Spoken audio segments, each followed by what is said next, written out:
ready. So, Payton, the weather holding up for the race today? Yeah, I mean, it's going to be pretty perfect. And what they can't see at home is that we've actually been doing laps around the newsroom just to prepare. Just getting ready for it. Exactly. You know, we feel for them. So we were like, we need to exhaust some of our energy too. If you have plans to do any outdoor exercise, whether it's this morning, this afternoon, you can do that. If it's a day to just chill, this is the best day ever, truthfully. I mean, we have a little patchy visibility this morning, but it's nothing in the grand scheme of things, and the sunshine's just about to come over the horizon, and it puts in its magical work, and it's going to be gone before you know it. Widespread, we're in the 50s this morning. It's 54 in Worcester. It's 57 in Ashtabula. Same thing in Elyria. There's a whole lot of 57s on the screen, from Youngstown to Mansfield. Everyone in the same boat this morning. Sometimes they talk about huge temperature spreads from our lakeshore counties to further inland. That's not the case this morning.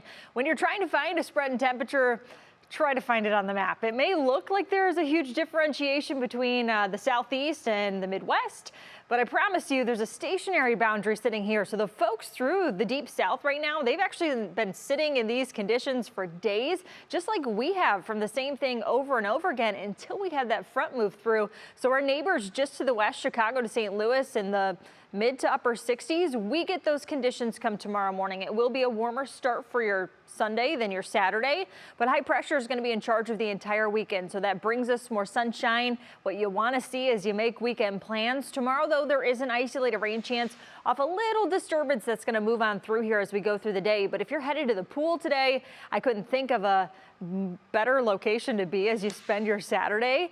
80 degrees going to be our high temperature, and that's right where we should be for this time of the year. It could be a few degrees warmer, but we will get there as we go through the week. Don't forget the sunscreen. We've got a quick burn time of about 25 minutes or less, as the UV index will be between an 8 and a 10 today as we go forward through the rest of your weekend. And your National Timer on the hour forecast for the day tomorrow. We start in the 60s and make it back into the 80s.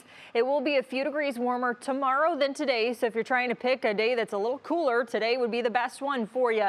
We toss up additional cloud cover through the afternoon and evening tomorrow. And I think that's based off the idea of working in that little weak disturbance that could bring an isolated rain chance just based off the heat and humidity of the day. The humidity is going to be relatively low in comparison to where we're headed this week. Here's in your National Timer hour by hour forecast as we go forward tomorrow afternoon. Just a pop-up shower or thunderstorm. We can't rule it out, and truthfully the majority of this week is going to be the same way. In your Union Home Mortgage extended forecast, today is the coolest day of the next 7. By Thursday and Friday we are near 90 degrees with those rain chances back in play too. Austin, things are getting steamy this week, so you better get out and enjoy today while we've got it. Yeah, it just keeps climbing there. But everyone that's going to be complaining about the 90s, remember that the 30s and 10s aren't too far away. What, 4 months? Yeah, absolutely. All right, save the